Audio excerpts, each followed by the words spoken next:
بسم اللہ الرحمن الرحیم۔ محترم ناظرین، السلام علیکم۔ پیام صبح کے ساتھ ایک بار پھر حاضر میں ہوں آپ کا میزبان انیق احمد۔ خواتین و حضرات، پیام صبح میں آج ایک خاص موضوع اور ایک خاص مہمان۔ خاص موضوع یہ ہے کہ آج ہم بات کریں گے کہ عالم اسلام اور حالت حاضرہ۔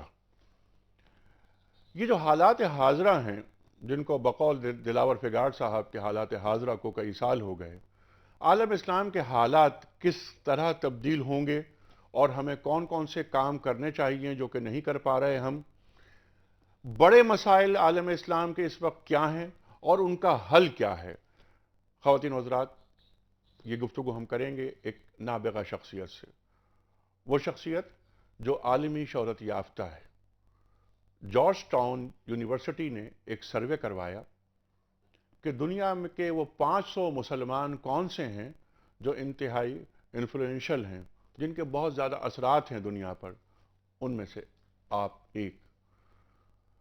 علی گڑھ مسلم یونیورسٹی سے فارغ التحصیل 1959 میں آپ نے ماسٹرز کیا پولیٹیکل سائنس میں۔ اس سے پہلے آپ 1954 میں علی گڑھ مسلم اسٹوڈنٹ یونین کے سیکرٹری رہ چکے۔ 1959 ہی میں آپ علی گڑھ مسلم اسٹوڈنٹ یونین کے صدر رہے۔ ماسٹرز کرنے کے بعد آپ لندن چلے گئے۔ لندن اسکول آف اکنامکس سے آپ نے انٹرنیشنل ریلیشنز میں ماسٹرز کیا۔ 1975 میں ہارورڈ سے آپ نے پی ایچ ڈی کیا۔ خواتین و حضرات، لاتعداد کتابوں کے مصنف، مستقل قیام آپ کا شکاگو میں، آج کل پاکستان تشریف لائے ہوئے ہیں۔ ہماری خوش بختی کہ ہمیں آپ نے وقت دیا۔ میری آج کی مہمان شخصیت محترم ڈاکٹر عابد اللہ غازی صاحب۔ ڈاکٹر صاحب، میں بڑا ممنون آپ کا۔ جی، بہت بہت شکریہ انیق صاحب کہ پیام صبح میں حاضر ہوں۔ کہاں میں اور کہاں یہ نکھت گل، نسیم صبح تیری مہربانی۔ دنیا ٹیلی ویژن کا نام بھی سنا اور پیام صبح اور آپ یہ سے بھی ہماری خوش بختی۔ غائبانہ تعارف پردہ سیمی کے ذریعے آج آپ نے مجھے یہاں بہت لا شکریہ بٹھایا ہے۔ ڈاکٹر صاحب۔ آج ہم باتیں کریں گے آپ سے بہت عالمی سطح پر جو مسائل درپیش ہیں مسلمانوں کو، لیکن ہم اپنے پروگرام کا آغاز کرتے ہیں حسب جی روایت آیات ربانی کی تلاوت سے۔ خواتین و حضرات، منتظر ہیں ہمارے محترم قاری خالد عثمان علوی الازہری صاحب۔ آئیے لاہور چلتے ہیں اور آیات ربانی کی تلاوت سے اس پروگرام کا آغاز کرتے ہیں۔ قاری خالد صاحب۔ أعوذ بالله من الشيطان الرجيم. بسم الله الرحمن الرحيم. قال لا يأتيكما طعام ترزقانه إلا نبأتكما بتأويله قبل أن يأتيكما، ذلكما مما علمني ربي.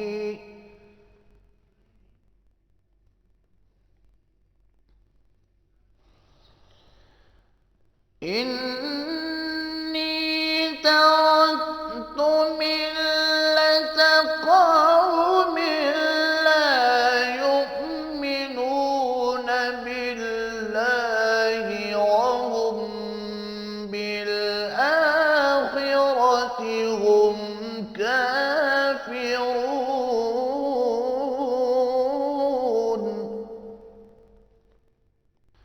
واتبعت ملة آبائي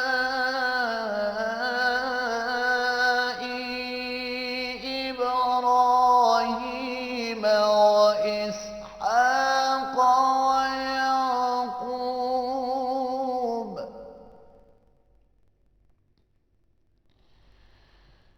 ما كان لنا أن نشرك بالله من شيء، ذلك من فضل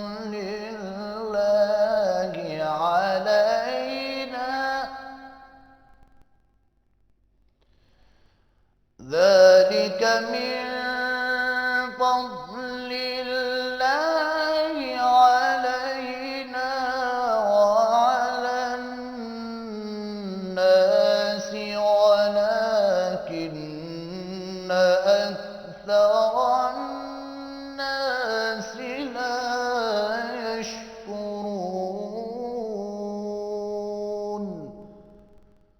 صدق اللہ العظیم. سبحان اللہ. قاری صاحب آپ کا بہت شکریہ. محترم ناظرین، ان آیات کا ترجمہ اور حدیث رسول مقبول صلی اللہ علیہ وآلہ وسلم کے لیے ہم ایک بار پھر لاہور جا رہے ہیں، جہاں منتظر ہیں ہمارے محترم محمد اسلم راؤ صاحب. محمد اسلم راؤ صاحب، آپ کی طرف. بہت شکریہ انیک صاحب، جزاک اللہ. شروع اللہ کے نام سے جو بڑا مہربان نہایت رحم والا ہے. یوسف نے کہا کہ جو کھانا تم کو ملنے والا ہے وہ آنے نہیں پائے گا کہ میں اس سے پہلے تم کو اس کی تعبیر بتا دوں گا. یہ ان باتوں میں سے ہے جو میرے پروردگار نے مجھے سکھائی ہیں. جو لوگ خدا پر ایمان نہیں لاتے اور روز آخرت سے انکار کرتے ہیں، میں ان کا مذہب چھوڑے ہوئے ہوں اور اپنے باپ دادا ابراہیم اور اسحاق اور یعقوب کے مذہب پر چلتا ہوں. ہمارا یہ کام نہیں کہ کسی چیز کو خدا کے ساتھ شریک بنائے. یہ خدا کا فضل ہے ہم پر بھی اور لوگوں پر بھی ہے، لیکن اکثر لوگ شکر نہیں کرتے.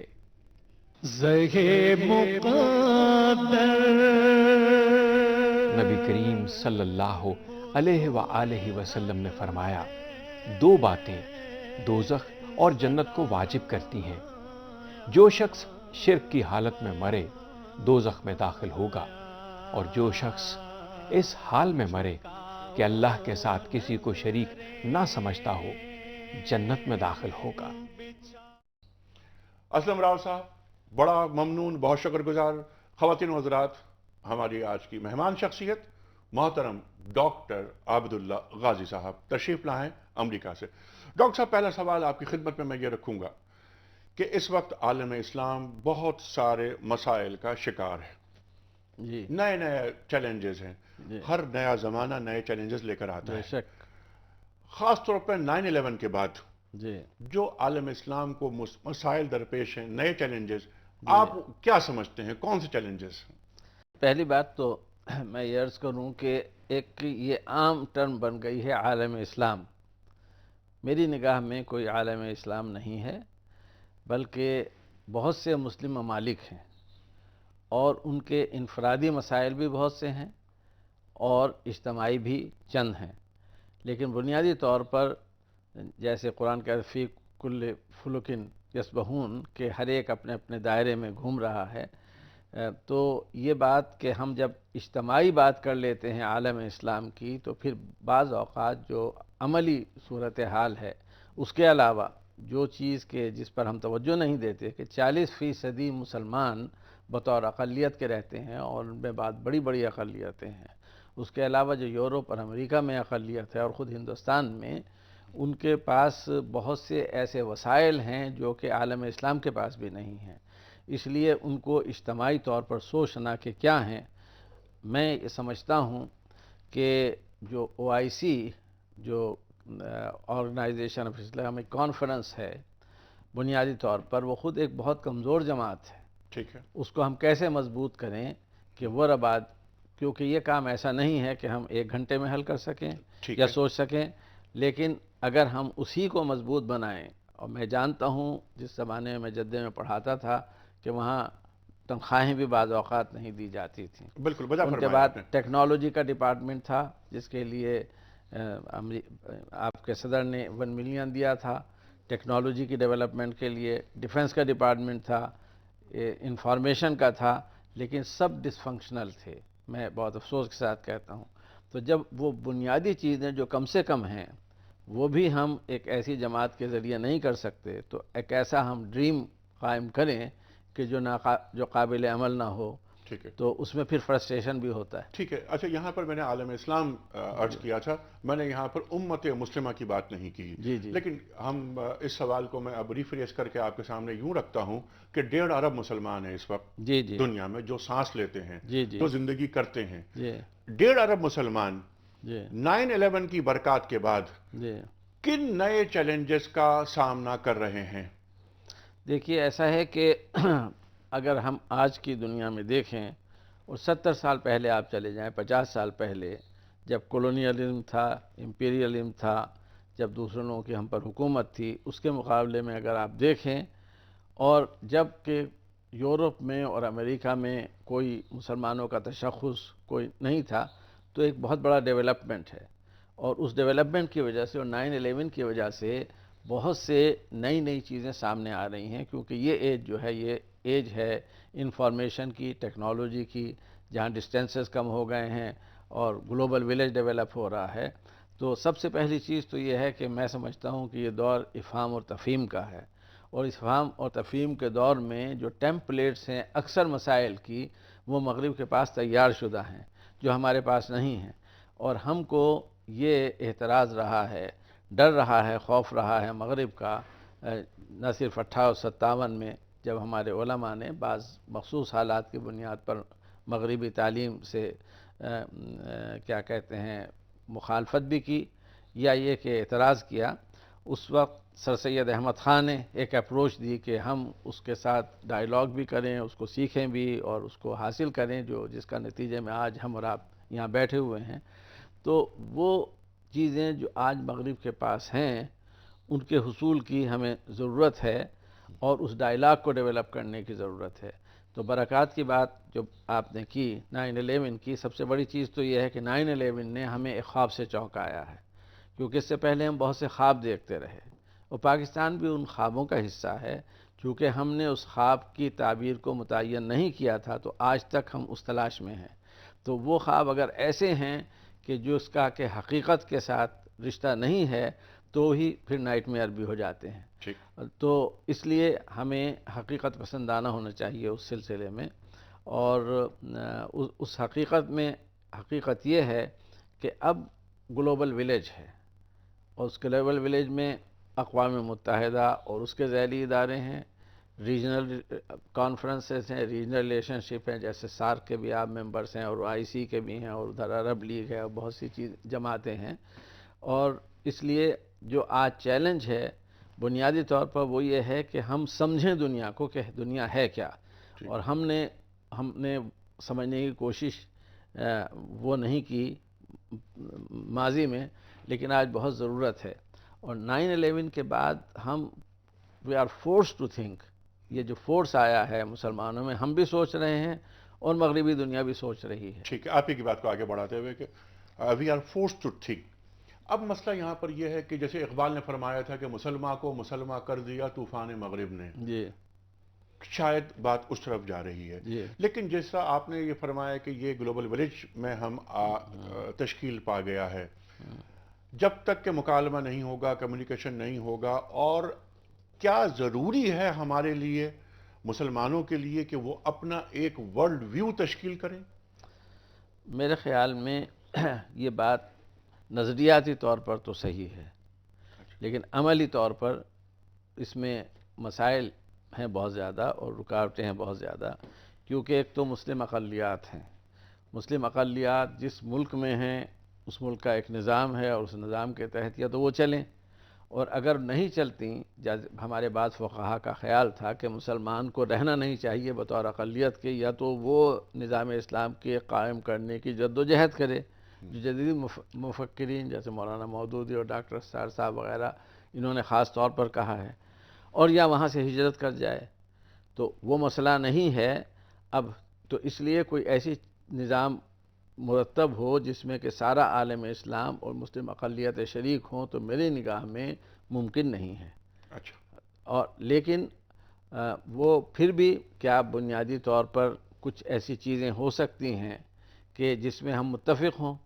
تو ایک چیز تو یہ ہو سکتی ہے کہ ہم ایک ایسا نظام تعلیم جس سے میں وابستہ رہا ہوں، ایسا نظام تعلیم رائج کریں کہ جس سے اسلام کی صحیح تعلیمات سامنے آئیں، اور صحیح تعلیمات جن کی بنیاد اسلامک یونیورسلزم پہ ہے، تعاون علی البر والتقوی پر ہے، جن کی بنیاد تفاہم پر ہے، وَلَا تُجَادِلُوا أَهْلَ الْكِتَابِ إِلَّا بِالَّتِي هِيَ أَحْسَنُ، اہل کتاب سے بات نہ کرو مگر احسن طریقے سے، اور کہو کہ ہمارا تمہارا خدا ایک ہے۔ اس کی بنیاد انسانیت پر ہے، یا ایھا الناس انا خلقناکم من ذکر و انثی وجعلناکم شعوبا وقبائل۔ تو قرآن کی جو بنیادی تعلیمات ہیں یونیورسلزم کی، جس نے کہ یونیورسل ویژن پہلی بار تاریخ انسانی میں پیدا کیا تھا، اور اس ویژن کو ہمیں عام کرنے کی ضرورت ہے اسلام کے رشتے سے۔ یعنی علمی وحدت پہلے پیدا کی جائے، سیاسی وحدت پہ توجہ بعد میں دی جائے۔ میرے خیال میں سیاسی وحدت جو ہو سکتی ہے وہ اب ان اداروں کے ذریعے ہو سکتی ہے جو ریجنل ہیں، لیکن یہ سوچنا کہ عالم اسلام میں خلافت راشدہ قائم ہو جائے گی، جو بعض علماء آج بھی کوشش کر رہے ہیں یا فلسفیانی طور پر سوچ رہے ہیں، وہ عملی طور پر مجھے نہیں نظر آتی۔ اور ایسی خلافت اگر پیدا ہو جائے تو کیا ساری مسلم مائنورٹی کا مسئلہ ایک نہیں ہے، سارے عالم اسلام کا مسئلہ ایک نہیں ہے؟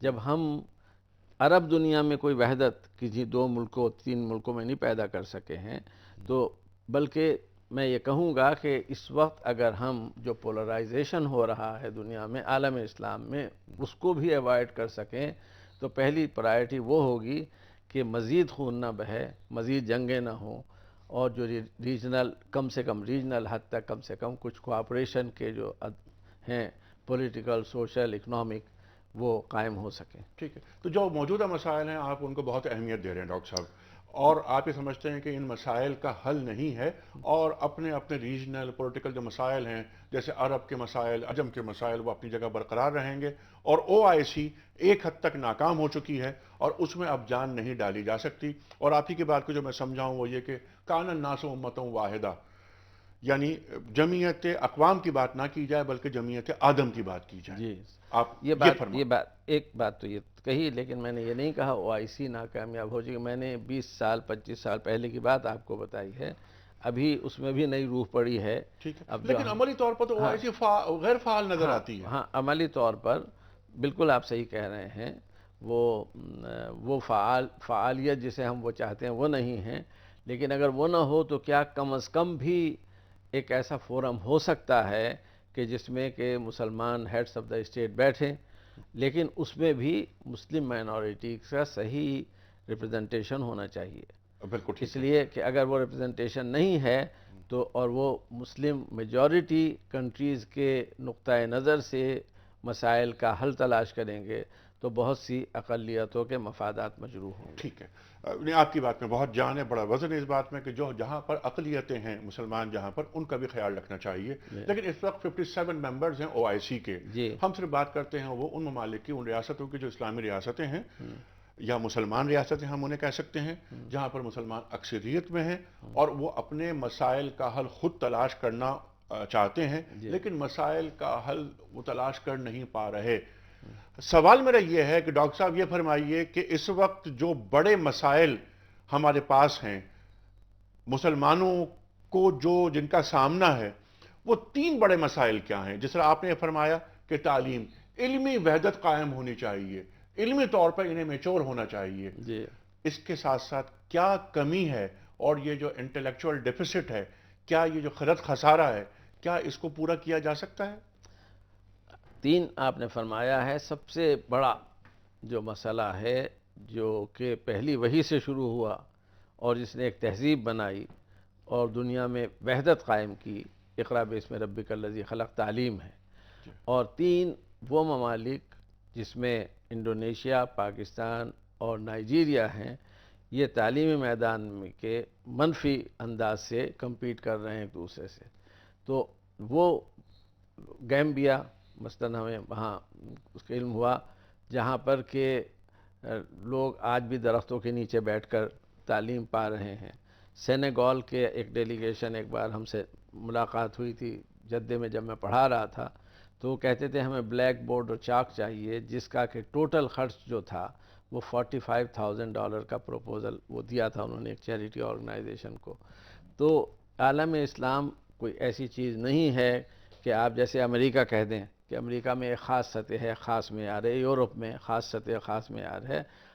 خود پاکستان میں کے جو گاؤں ہیں، جو قصبات ہیں وہاں میں، اور کراچی ہے یا لاہور ہے، اس کے ساتھ آپ موازنہ نہیں کر سکتے. تو یہ بہت اہم بات ہے کہ تعلیمی معیار بلند ہو، نمبر ایک. دوسری چیز جو ہے وہ اکنامک ڈیولپمنٹ ہے. اکنامک ڈیولپمنٹ میں بھی ہمارے بہت سے ایسے نظریات ہیں، مثلا سود کا مسئلہ ہے، بینک کا مسئلہ ہے، کہ ہم نے پوری اقتصادیات کو اپنی تاریخ میں غیر مسلموں کے ہاتھ میں چھوڑا، کیونکہ انٹرسٹ کا مسئلہ آ جاتا تھا. بر صغیر میں اور خود پاکستان میں بھی تقسیم سے پہلے سارے بازاروں میں کوئی دکان مسلمان کی نظر نہیں آتی تھی. لین دین جو کام تھا، کاروبار کا تھا بینکوں سے پہلے بھی، وہ سب یا یہودی کرتے تھے یا کرسچن کرتے تھے عرب دنیا میں، یا ہندو کرتے تھے. تو اقتصادیات کے بارے میں اب جو فکر شروع ہوئی ہے، اسلامک فائننس وغیرہ، وہ بھی ابھی بنیادی طور پر بہت ہی روڈیمنٹری سٹیج میں ہے. تو کیسے ہم اکنامکلی ڈیولپ کریں، اس پر غور کرنے کی ضرورت ہے. تیسری چیز جو ہے کہ ہم نے تاریخی طور پر خلافت راشدہ کے بعد اور خلافت راشدہ کے بھی آخری حصے میں جو جنگ و جدال کی کیفیت تھی، اس کے بعد سے آج تک کسی بھی مسلم سوسائٹی میں کوئی سسٹم ایسا پیدا نہیں کیا کہ جس میں سوشل ٹرانزیشن ہو. جی ہاں. میں یہ نہیں کہہ رہا ہوں جمہوریت یا غیر جمہوریت، میں کہتا ہوں ٹرانزیشن کا مسئلہ. مثلا یہ کہ ہندوؤں کے ہاں رامائن کی بنیاد پر رام چندر جی چلے گئے، لیکن ان کے بھائی نے ان کے جوتے رکھ کے حکومت کی، اور جب آئے تو سپرد کر دی. تو اس سے ایک مزاج بنا کہ بڑے بھائی جو ہے اس کا اقتدار ہے. یہی یورپ میں ٹرانزیشن لا آف پرمانیچر جسے کہتے ہیں. لیکن ہمارے ہاں وہ بھی نہیں رہا. آٹومنس نے یا مغلس نے، جو ہمارے حکمران تھے، بے دردی سے اپنے بھائیوں کو قتل کیا، اور حکومت پر جس نے قبضہ کر لیا اس کی ہم نے سنی اسلام نے خاص طور پہ اطاعت قبول کر لی. فقہ میں بھی یہی مسئلہ ہے، الفتنۃ اشد من القتل. تو جو بھی حکمران ہو اس کی آپ اطاعت کر لیں تاکہ وہ امن قائم ہو جائے. اب یورپ کے پاس جو ٹیمپلیٹ ہے، جمہوریت کا ہو یا سوویٹ سسٹم ہو یا سوئس سسٹم ہے یا فرینچ سسٹم، جو بھی سسٹم ہو، کوئی نہ کوئی ہم کو اپنے حالات کے لحاظ سے اختیار کرنا چاہیے. اس کے بعد سوچنا چاہیے کہ ہم اسلامائزیشن کیسے کریں. آپ نے قرأت سے کا آغاز کیا، آپ نے دعا سے رخصت اسے کر دیا، لیکن ہماری جو فکر رہی ہے کہ اسلامی شورا کے بارے میں، کہ اسلامک شورا کے بنیاد پر جو بھی تعلیم ہے قرآن میں یا حدیث میں، ہم کوئی سوشل اسٹرکچر قائم نہیں کر سکتے میری رائے میں. بالکل ٹھیک. اچھا نہیں کر سکتے ہیں تو جو جمہوریت کا سسٹم ہے وہ 100% شورا کے ہمارے مطابق نہ بھی ہو تو 50% تو ہے، اور وہ چل رہا ہے. تو آج اگر ہم یہ ٹیلی ویژن اور یہ میز اور یہ صوفہ اور یہ لائٹ سب اختیار ٹیمپلیٹ کر سکتے ہیں، تو یہ دروازے، یہ کھڑکیاں اسٹینڈرڈائز کو، تو جو پولیٹیکل سسٹم ہے اس کو ہم کو ایکسیپٹ کرنا چاہیے، اور اس میں بعد میں سوچیں کہ ہم کیا امینڈمنٹ کریں، کیا چینج کریں. لیکن کوئی چیز تو ہمارے پاس ہو، جبکہ وہ چیز بھی نہیں ہے عالم اسلام کی. تو یہ تین چیزیں تو بنیادی طور پر آپ نے کہیں. ایک تو آپ نے بات کی ہے علم کا حصول، اور دوسری چیز یہ کہ معیشت کو مضبوط بنایا جائے، اور تیسری چیز یہ کہ سوشل ریفارمیشن، خاص طور پہ اس میں پولیٹیکل ایلیمنٹ جو ہے اسے ڈالا جائے. ہاں، بغیر پولیٹیکل اسٹرکچر کے جس میں ٹرانزیشن پیسفل طریقے سے ہو، وہ کوئی معاشرہ ترقی نہیں کر سکتا. خواتین و حضرات، اس وقت ہم جانے بریک کے جانے، جب واپس آئیں گے تو ہم ڈاکٹر صاحب کی اسی بات کو لے کے آگے چلیں گے کہ قرآن کریم سے ہمیں کون سے اصول مل رہے ہیں جن کے ذریعے، خاص طور پر جو تیسری بات آپ نے بات فرمائی کہ پولیٹیکل ریفارمیشن ہونی چاہیے، سوشل ریفارمیشن ہونی چاہیے، بلکہ اس کے لیے ایک ورڈ میں یہاں یوز کروں گا، سوشل انجینئرنگ. سوشل انجینئرنگ کس طرح معاشرے میں ہونی چاہیے، اور قرآن و سنت کی روشنی میں ہمیں کیا سبق مل رہا ہے. اس وقت ہم جا رہے ہیں بریک پر، واپس آتے ہیں چھوٹے سے بریک کے بعد.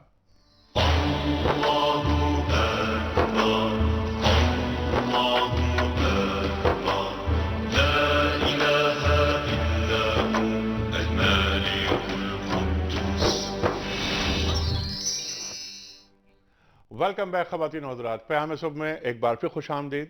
تشریف فرما ہے محترم ڈاکٹر عابد اللہ غازی صاحب. تشریف لائے ہیں امریکہ سے، ممتاز اسکالر، عالمی شہرت یافتہ.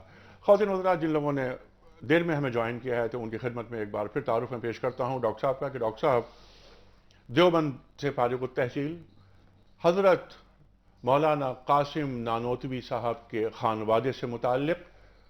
خواتین و حضرات، آپ نے 1959 میں علی گڑھ یونیورسٹی سے ماسٹرز کیا پولیٹیکل سائنس میں. اس سے پہلے آپ علی گڑھ مسلم اسٹوڈنٹس یونین کے سیکریٹری اور صدر کے عہدوں پر فائز رہ چکے تھے. ایک اور تعارف آپ کا یہ بھی ہے کہ آپ ابوالکلام آزاد، محترم ابوالکلام آزاد صاحب، محترم راجندر پرساد صاحب سابق صدر ہند، اور محترم نہرو صاحب کے بھی یوتھ ایڈوائزر رہے. انڈیا سے آپ چلے گئے لنڈن، جہاں آپ نے لنڈن اسکول آف اکنامکس سے انٹرنیشنل ریلیشنز میں ماسٹرز کیا. ہارورڈ گئے پی ایچ ڈی کرنے کے لیے. 1975 میں آپ نے ہارورڈ سے پی ایچ ڈی کیا. خواتین و حضرات، لاتعداد کتابوں کے مصنف ہیں. سینکڑوں کتابیں آپ کی منظر عام پر آ چکی ہیں. اقرا ایک ادارہ ہے امریکہ میں جو تعلیم کو عام کر رہا ہے مسلمانوں میں خاص طور پر. سلیبس کوائن کرتا ہے، کریکلم وغیرہ طے کیے جاتے ہیں. ڈاکٹر صاحب اور آپ کی اہلیہ محترمہ ڈاکٹر تسنیم صاحبہ اس شعبے سے وابستہ ہیں اور آپ کے ساتھ کام کر رہی ہیں. بہت ساری گفتگو ہو چکی ہے. ڈاکٹر صاحب کی خدمت میں ہم ایک بات رکھیں گے. جہاں بات ہماری ٹوٹی تھی، ڈاکٹر صاحب نے یہ فرمایا تھا کہ ہمیں عالم اسلام میں جیسا بھی ہے عالم اسلام، اسے جو 3 چیزیں بڑی بڑی دیکھنی ہیں، اس میں ایک چیز یہ کہ ریسرچ اینڈ ڈیولپمنٹ یعنی علم کی طرف جانا ہے. دوسری بات یہ کہ معیشت کو مضبوط کرنا ہے. تیسری چیز یہ کہ سوشل انجینئرنگ کرنی ہے. پولیٹیکل سسٹم اپنے ایسے بنانے ہیں کہ جو عہد حاضر سے جن کا لمس ہو. خواتین و حضرات، میں نے سوال یہ رکھا تھا بریک سے قبل ڈاکٹر صاحب کی خدمت میں کہ ڈاکٹر صاحب ان تینوں مقاصد کے حصول کے لیے قرآن کریم سے اور اسوہ رسول کریم صلی اللہ علیہ وسلم سے ہمیں کیا روشنی مل رہی ہے؟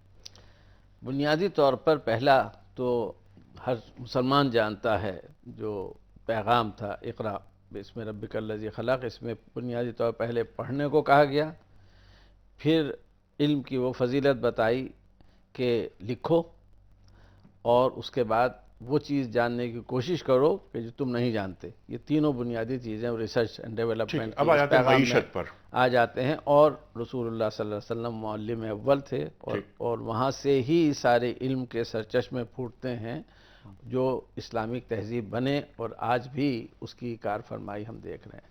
دوسری چیز جو معیشت میں آتی ہے، قرآن پاک میں واضح طور پر ایک تو دعا ہے جو ہم ہر وقت مانگتے ہیں، ربنا آتنا فی الدنیا حسنہ وفی الآخرۃ حسنہ وقنا عذاب النار. تو پہلے فی الدنیا حسنہ کی دعا ہے، لیکن وہاں ختم نہیں ہوتی، بلکہ آخرت کے حسنات بھی دنیا کے حسنات سے مرتب ہوتے ہیں. دوسری چیز جو ہے وہ قرآن حکیم کہتا ہے وَلَا تَنْسَا نَصِيبَكَ فِي الدُّنْيَا، تمہارا جو حصہ اس دنیا میں ہے اس کو نہ بھولو. اور ہماری مثال کچھ ایسی ہے جیسے کہ میدان جنگ میں کوئی جائے اور وہ کہے کہ بھائی یہ میرا اسلحہ یہاں رکھا ہوا ہے، اور جس سے مقابل ہیں مقاتل جو ہیں ان سے کہے اس کی حفاظت کرنا، نماز کا وقت میں نماز پڑھ لوں پھر اس کے بعد تم سے لڑوں گا. تو بنیادی طور پر ہمارا جو دنیا کے ترک دنیا، پوری تعلیمات خود ہمارے اکابر کے ہاں جو آتی ہیں، تصوف کے ذریعے بھی جو آئی ہیں اور علم کے ذریعے بھی جو آئیں. امام غزالی کے ہاں بھی زہد اور تقویٰ کا جو تصور آیا ہے اس میں ترک دنیا ہے. میں ایک بہت مختصر، چونکہ وقت کم ہے، کہنا چاہتا ہوں کہ ایک بار خطبہ دیا جامع مسجد کے امام صاحب نے جو جد امجد تھے جدید، اس میں انہوں نے ترک دنیا کی تعلیم دی. تو مولانا محمد علی جوہر جو کہ اس وقت کے لیڈر تھے پورے مسلمانوں کے، بعد میں انہوں نے کہا بھائیو ٹھہرو میں بھی تقریر کروں گا. تو مولانا نے بہت ہی خوشی سے کہا، مجمع جمع تھا ویسے بھی چاہتے تقریر کریں. تو انہوں نے کہا بھائیو جو مولانا نے کہا وہ تو صحیح کہا، لیکن پہلے دنیا کما تو لو پھر ترک کرنا. تو ہمارے پاس یہی معاملہ ہے کہ وہ کچھ جو ترک کی تعلیمات تھیں، اور کچھ یہ ہے کہ پھر جب ہم خود لیزی ہو گئے اور ہم نے وہ دنیا دوسروں کے ہاتھ میں دے دی، تو اس دنیا کو ہم کیسے حاصل کریں؟ اب کیا ذرائع ہوں وہ ان کے حاصل کرنے کے؟ آیا وہی ذرائع ہیں جو کہ مغرب سے آئے ہیں تو وہی ذرائع بنیادی طور پہ اس وقت انہیں کیسے اسلامائز کریں اور کیسے ہم حاصل کریں؟ تو یہ ہے اصل چیلنج.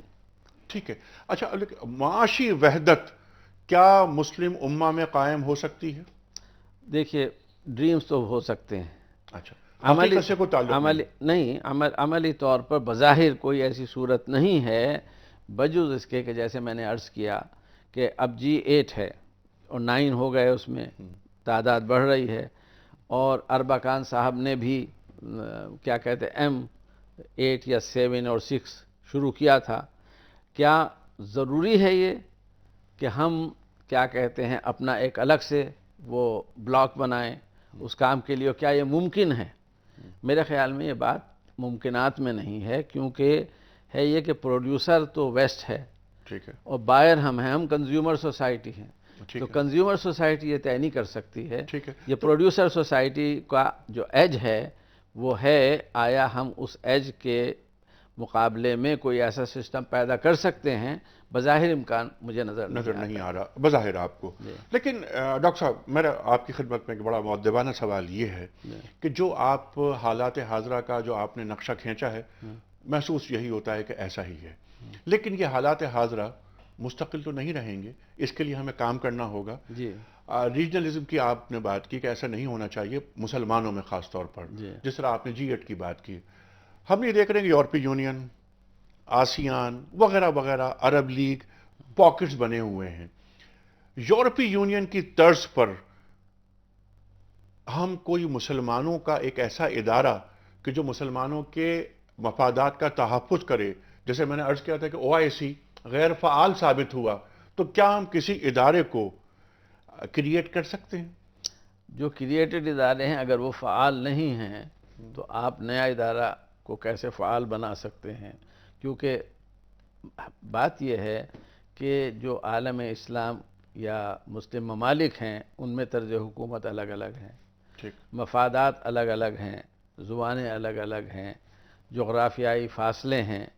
وہ تمام چیزیں ایسی ہیں کہ تہذیبی فاصلے ہیں، ڈیولپمنٹل ڈیفرنسز ہیں. جی، لیکن یہ تمام باتیں جو اسلام کی روح ہیں اس کے خلاف ہیں. نہیں، خلاف نہیں ہے. اس لیے کہ عربی کو اجمی پہ، اجمی کو عربی پہ کوئی فضیلت نہیں. ان اکرمکم عند اللہ اتقاکم. صحیح. قرآن کریم کی یہ دعوت ہے، اور یہ ہے کہ یسألونک ماذا ینفقون قل العفو کی بات قرآن کریم فرماتا ہے. تو جو دین کا پیغام ہے، جو دین کی روح ہے، کیا یہ جو ہمارے پاس دنیا اسلام میں مسلمان جن کاموں کا ارتکاب کر رہے ہیں کہ وہ دین کی روح سے کوئی مماثلت ہے ان کی؟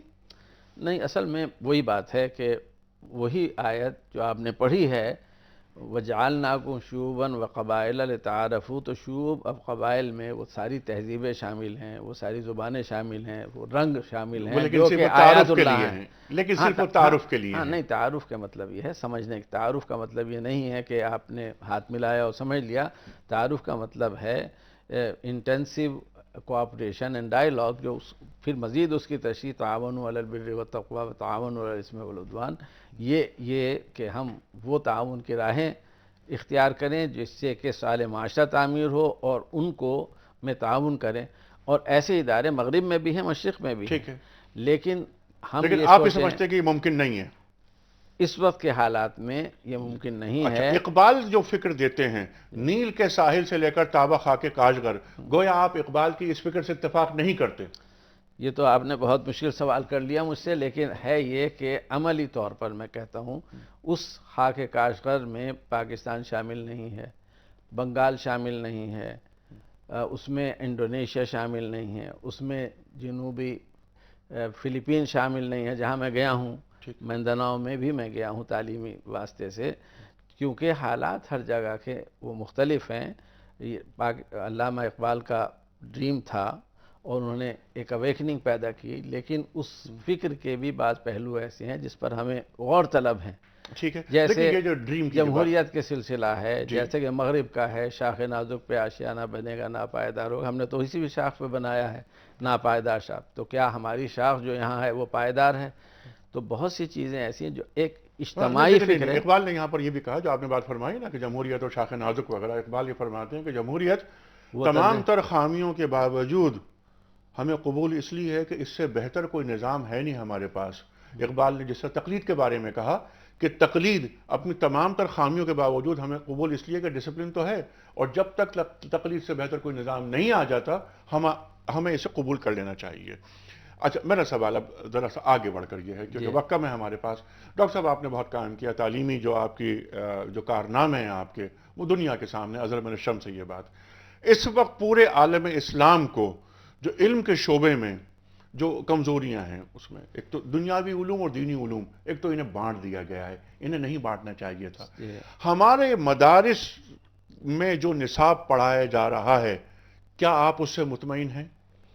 اس سے تو میرے خیال میں کوئی بھی مطمئن نہیں ہے، اور اس پر جو گفتگو ہے وہ 100 سال سے جاری ہے، اور اس کے جو سب سے بڑے مبلغین بھی ہو سکتے تھے، شبلی ہیں، مولانا ابوالکلام آزاد ہیں، یہ جو بزرگ ہیں اس دور کے، میں کہہ رہا ہوں ائمہ اس فکر کے، وہ بھی ناقد ہیں، اور اسی لیے شبلی نے پہلے علی گڑھ جوائن کیا، پھر جا کر وہ قائم کیا ندوۃ العلماء، اور ندوۃ العلماء بھی بنیادی طور پر ایک طرح کا ایکسٹینشن ہی ہو گیا ہے دیوبند کا، جو تعلیمات کے سلسلے میں۔ تو اطمینان تو کسی کو بھی نہیں ہے، اور افسوس کی بات یہ ہے کہ گفتگو تو اس پر 100 سال سے جاری ہے، لیکن کوئی عملی پلان نہیں آیا، اور یہ جو پولرائزیشن جو تقسیم ہو گئی تھی 1857 کے بعد علی گڑھ اور دیوبند کی، بلکہ 3 تقسیمیں ہیں اور تیسری تقسیم کا نام نہیں آتا، وہ جناب احمد رضا صاحب رحمۃ اللہ علیہ کی فکر تھی، جو کہ بریلویت کے نام سے ہے۔ تو اب دیوبندیت، بریلویت، علی گڑھیت، یہ 3 تو ڈائمنشن سنی اسلام کی ہیں، اور پھر اہل تشیع، اور ان کے ہاں بھی مختلف جماعتیں ہیں۔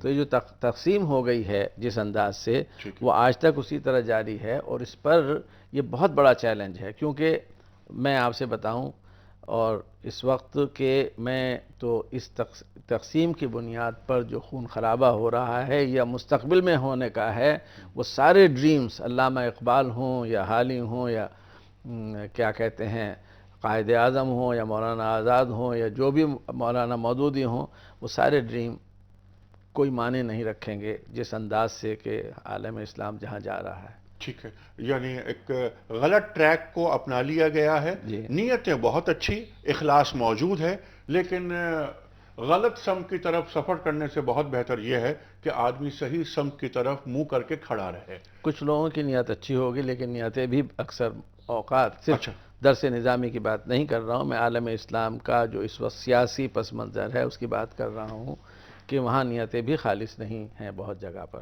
اچھا، بہرحال ہم کیونکہ نیتوں پر شک ہم نہیں کر سکتے، اللہ تعالیٰ جانتا ہے نیتوں کو، لیکن میں صرف آپ سے یہ بات عمل سے ظاہر ہو جاتی جی، عمل سے ظاہر ہو جاتی، عمل سے ظاہر ہو جاتی ہیں، آپ فرما رہے ہیں۔ لیکن جتنے بھی ہماری دینی فکریں ہیں اس وقت جو رائج، اور ان سب کو مل کر کام کرنا چاہیے، اور جس طرح کہ آپ نے مشورے دیے ان پر عمل کرنا چاہیے، تاکہ علم، معیشت اور سوشل انجینئرنگ، سوشل ریفارمیشنز یہ ہونی چاہیے۔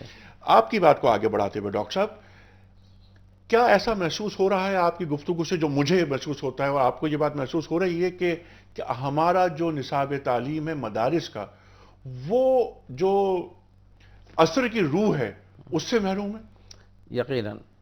یقیناً، کیونکہ بات یہ ہے کہ یہ نظام تعلیم بنا نہیں، ایوالو ہوا ہے تاریخی طور پر، اور تاریخی طور پر ایک درس نظامی تو اس سے منسوب نہیں، جو نظامیہ تھا بغداد کا، وہ ایک نمونہ تھا جہاں پر کہ سارے علوم جمع تھے۔ تو مسلمانوں نے جو درسگاہیں بنائی یا جامعات تھے، اس میں دین دنیا دونوں کی تعلیمات تھیں۔ لیکن ہندوستان میں یا بر صغیر میں یا ساؤتھ ایشیا میں جو اسلام آیا ہے، وہ چونکہ گھوڑے کے اوپر سوار ہو کر آیا ہے، طاقت کے ذریعے آیا ہے، اور حنفی فقہ کے ذریعے آیا ہے، تو یہاں حنفی فقہ اور پھر جو ایران کے ذریعے سے اہل تشیع آئے ہیں، تو بنیادی طور پہ فقہ حنفیہ اور جعفریہ، یہ 2 فقہ جو ہیں وہ یہاں پر آئے، اور درسگاہیں جو انہی کی بنیاد پر قائم ہوئیں، جو عصر کی روح سے محروم ہے۔ عصر کی روح سے بھی محروم ہے، اس دور کی ضرورت کے لحاظ سے وہ صحیح تھا، کیونکہ فقہ جو رائج تھا وہ حنفی تھا بنیادی طور پر، اور یا پھر جعفریہ، باقی فقہا جو تھے وہ بھی نہیں تھے، اور اس کے علاوہ جو جدید علوم ہیں وہ بھی اس میں داخل نہیں تھے، جس کو کہ 17ویں صدی میں نظام الدین سہالوی انصاری جو کہ فرنگی محل جن کے اولاد میں جو سلسلہ ہے انہوں نے مرتب کیا تھا، جس میں ترمیم خود مولانا قاسم نے کی اور اس کے بعد سے بہت ترمیمات ہو چکی، اور ہم بھول جاتے ہیں کہ ندوۃ العلماء اس ترمیم کے بنیاد پہ قائم ہوا، اور شیخ الہند نے جامعہ ملیہ اسلامیہ کی 1920 میں جو بنیاد رکھی، تو آپ نے فرمایا تھا کہ ہم نے کبھی جدید علوم کی مخالفت نہیں کی، اور آج ہم چاہتے ہیں کہ از کلید دین در دنیا کشاد، کہ دنیا کی کنجی سے تم دین کا دروازے کو کھولو۔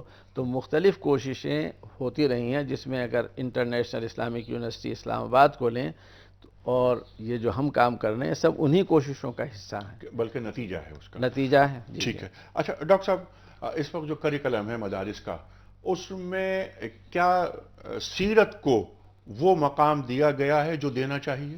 سیرت کو کوئی مقام ہی نہیں تھا بنیادی طور پر، بعد میں بعض جگہ داخل کیا گیا، اور ہم نے اسی لیے اقرا کے پروگرام میں اولین درجہ سیرت کو اس لیے دیا کہ جب ہم بچوں کی بات کر رہے ہیں انہیں رول ماڈل چاہیے، اور رسول اللہ صلی اللہ علیہ وسلم سے بہتر رول ماڈل کون ہو سکتا ہے؟ جو وہ ٹیلی ویژن دیکھتے ہیں، جو میڈیا انفارمیشن دیکھتے ہیں، جو سپر مین اور بیانک وومن اور مائیکل جارڈن اینڈ جیکسن اور دنیا بھر کے بالی ووڈ، لالی ووڈ، ہالی ووڈ جو ہیرو ہیں، جب اسپورٹ فیگرز ہیں، جن کو کہ ہم کسی نے چوکا لگا دیا، کسی نے چھکا لگا دیا، وہ ہمارے شعور کا حصہ ہو گئے اور ہمارے ہیرو ہو گئے۔ تو جو اصل ہیرو ہیں رسول اللہ صلی اللہ علیہ وسلم، صحابہ کرام، سلف صالح، علماء دین، جو صوفیاء کرام، جن کے کردار ڈھلے ہوئے تھے رسول اللہ صلی اللہ علیہ وسلم کی سیرت کی روشنی میں، تو اس لیے ہم نے سیرت کو پری اسکول کے کلرنگ بک سے لے کر کے ہائی اسکول تک جو پیش کیا ہے، تو اس میں 40 سے زیادہ کتابیں ہیں، اور کسی بھی علم کو آپ یہ چاہیں کہ اس طرح پیش کریں جو ہم نے دینیات پڑھائی ہے مدرسوں میں، اسکولوں میں یہاں یا پڑھائی گئی، اس میں ہم نے ابتدائی میں مان لیجیے اگر سیرت کے وہ لکھ دیا ہے، کیا کہتے ہیں، جاہلیہ، تو 10ویں گریڈ میں فتح مکہ آ جاتی ہے، اور 12ویں گریڈ میں آپ کا وصال ہو رہا ہے۔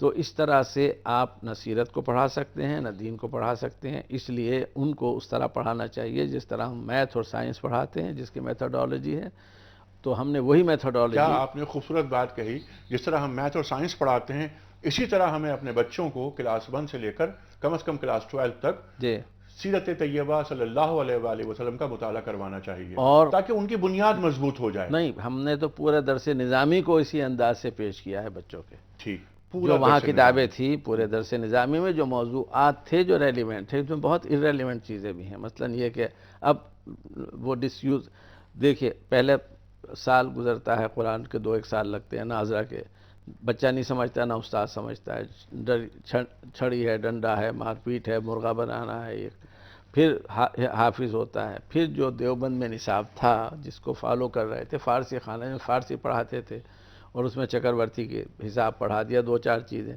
وہ ڈیلیئنگ پیریڈ تھا تاکہ بچہ اس قابل ہو جائے کہ جہاں وہ عربی کی گردان دربا کر سکے۔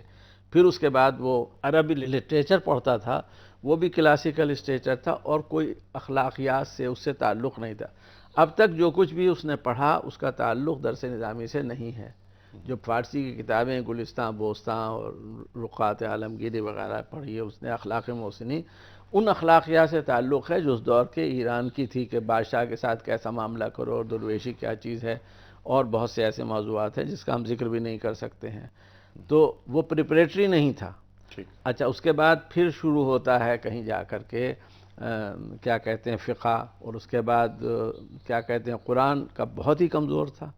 اب حدیث کے بعد قرآن، اس کے بعد ہم نے قرآن کو لیا، پھر قرآن کی بنیادی تعلیمات جو ہیں جہاں سے ہم نے شروع کیا، یہیں سے کہ انسانیت سے ہم نے شروع کیا ہے، پھر ہم نے تعلقات سے شروع کیا ہے، ریلیشن سے، کہ تعالی علی کلمۃ سواء بیننا ادعو الی سبیل ربک بالحکمہ والموعظۃ الحسنہ، کہ تم اس طرح بات کرو، اس طرح سے دعوت دو، اس طرح معاملہ کرو۔ پھر ہم کون ہیں؟ تامرون بالمعروف تنہون عن المنکر، یوں نہیں اللہ میاں نے ہمیں انتخاب کر لیا ایک بنیادی طور پر۔ جی، تو کیوں ہیں آپ؟ وَلْتَكُن مِّنكُمْ أُمَّةٌ يَدْعُونَ إِلَى الْخَيْرِ، کہ تم کو یہ کام کرنا ہے تو وہ آپ کریں گے تو ہیں۔ اسی طرح سے ہم نے اسرائیلیات کو جو لیا ہے، ہمارے مفسرین نے بھی کہ ان کو اس بات کی سزا ہوئی ہے، بندر بنا دیا، سور بنا دیا، اللہ تعالیٰ یہ کہہ رہے ہیں کہ وہ تو ہم ہی تھے. اسرائیلائٹ کون تھے؟ حضرت موسیٰ کون تھے؟ حضرت عیسیٰ کون تھے؟ تو ہم ہی تو تھے، ہمارے ہی تو مقتدا تھے نا. تو اس لیے ہمیں سبق پڑھانے کے لیے کیا کہ پہلے قوموں کو ایک ساتھ اگر ہم نے یہ کیا تو ہم تمہارے ساتھ بھی یہی کریں گے. میں تو یہی سمجھاؤں. جی ہاں. ہم نے سمجھ لیا کہ ان کو سزا ملی تھی، ہم چوزن ہو گئے، تو یہ نیشنلزم ہو گیا. یہ اسلام نہیں ہے. اسلام یہ ہے کہ انہوں نے جو کام اچھے کیے تھے تو ہم نے ان کو فضلناکم، یا اپنے ساتھ کو نعمتیں لیتی انعمت علیکم وفضلناکم فضلتکم علی فضلکم العالمین. علی العالمین.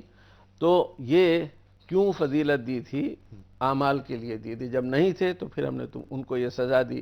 وہ ہم ہی تھے ٹھیک ہے. اور آج بھی ہم ہی ہیں، اور آج بھی وہی قانون ہے اللہ تعالیٰ کا ہمارے لیے جو ان کے لیے تھا. تو ان واقعات سے اور ان اذکار سے ہمیں عبرت بھی لینی چاہیے اور نصیحت بھی لینی چاہیے. بے شک. ٹھیک ہے. اور ان کو اوائڈ کرنا چاہیے ان اعمال کو جن کی وجہ سے وہ معطوب قرار پائے. بے شک. ٹھیک. یہ قرآن کریم کا درس سے جو ملنا چاہیے. ڈاکٹر صاحب، آپ کا پورا یعنی زندگی کا جو ایکسپوجر ہوا ہے بیشتر حصہ آپ کا مغرب میں رہا ہے. عالم اسلام کو، جن کو تو آپ نہیں مانتے کہ یہ عالم اسلام، بہرحال مسلمانوں کو اس وقت مغرب کے ساتھ تعلقات کی سطح کیا رکھنی چاہیے؟ مفاہمت کریں، گریز کریں، انڈرسٹینڈنگ کے ساتھ رہیں، کیا آپ سمجھتے ہیں؟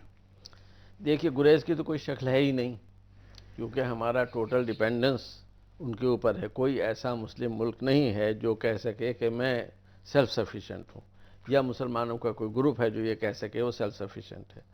دوسری چیز یہ ہے کہ یہ نہیں کہ پولیٹیکلی بلکہ economically, socially, internet, media, dish network, آپ ہی کا پروگرام ہم وہاں بھی سنتے ہیں، شکاگو میں بیٹھ کر بھی. تو اب کوئی گریز کی شکل نہیں ہے، نہ بائیکاٹ کی شکل ہے جسے ہم کہہ سکیں کہ ہم نے مدرسہ بنایا دارالعلوم، اس کی ایک 4 دیواری ہے، اس میں ہم نے 13 سال تربیت کر کے جو نکالا، نہیں رہا جا سکتا، نہیں رہا جا سکتا. وہ ڈائلاگز ہونے چاہیے، جس طرح آپ نے بار بار ایک آیت تلاوت کی سورہ آل عمران کی کہ تعالوا الی کلمۃ سواء بیننا وبینکم الا نعبد الا اللہ. آئیے ہم بات کرتے ہیں اشتراک کا جہاں جہاں بھی ہے وہ ہم کریں. ہم نے کیا ہے تاریخی طور پہ، جو ہماری تہذیب بنی ہے، اسلامی تہذیب جو قرآن و سنت کی بنیاد پر ہے، تعلیمات کے، اس میں ہم نے ہندوستان سے ہندسہ لیا اور کہا بھی اسے ہندسہ. جی ہاں. یونان سے ہم نے طب لی، یونانی طب کہا، یونانی سائنسز کہا، یونانی علوم کہا. اور آج بھی وہ علوم جو ہم نے وہاں سے لیے، افلاطون، کوئی شخص بچے کو بھی شرارت سے اکثر ماں ڈانٹے افلاطون کا بچہ بنا پھرتا ہے یا بڑا ارسطو سمجھتا ہے، وہ ہماری تہذیب کا حصہ ہو گئے. اور اس طرح سے ان کو ہم نے یعنی ہم نے یہ نہیں کہا، مسلمانوں نے یہ نہیں کہا، ہم نے اسے ایجاد کیا، ہم نے لیا، سنوارا، نتھارا، شیئر کیا. دیکھیے، تہذیب جو بنتی ہے وہ کوئی اکائی نہیں ہے، جو ہماری کوشش ہوتی ہے. اس میں مختلف اسٹریمز ہیں جو آتی ہیں، اور ان کو اجازت ہونی چاہیے، ان کے لیے آزادی ہونی چاہیے، ان کے لیے ریسورسز ہونے چاہیے، ان کے لیے انسٹیٹیوشنز ہونے چاہیے، اور ان جو کو مغرب نے کیا. ان کو اسلامی تہذیب میں ڈھالنا چاہیے. وہ اسلامی اگر تہذیب، آپ مسلمان ہیں اور قرآن اور حدیث اور سیرت طیبہ آپ کے سامنے، تو خود بخود وہ ڈھلیں گے. وہ خود بخود ڈھلیں گے. لیکن بنیاد قرآن اور حدیث کو بنانا چاہیے. ڈاکٹر صاحب، میں بڑا ممنون ہوں آپ کا، بہت شکریہ. خواتین و حضرات، آج ہماری خوش بختی کہ دنیا اسٹوڈیوز کراچی میں تشریف فرما ہیں محترم ڈاکٹر عابد اللہ غازی صاحب. نابغہ شخصیت، پوری زندگی علم کے دشت کی سیاحی میں گزری. خواتین و حضرات، میں اکثر ایک بات کہتا ہوں کہ سب سے مشکل کام قلم کے ذریعے روزی کمانا. ڈاکٹر صاحب نے پوری زندگی قلم کے ذریعے روزی کمائی. خواتین و حضرات، ایک بڑا کینوس، ایک بڑا ویژن آپ نے گفتگو سماعت فرمائی. چیزیں جو نکل کر آتی ہیں وہ یہ کہ علم جب تک ہم حاصل نہیں کریں گے ہم پیچھے رہیں گے. ہمیں اپنی معیشت مضبوط کرنی ہے، اور جو ڈاکٹر صاحب نے بات فرمائی اور قرآن کریم سے استنباط کیا کہ دنیا سے ہمیں اپنا حصہ لینا ہے.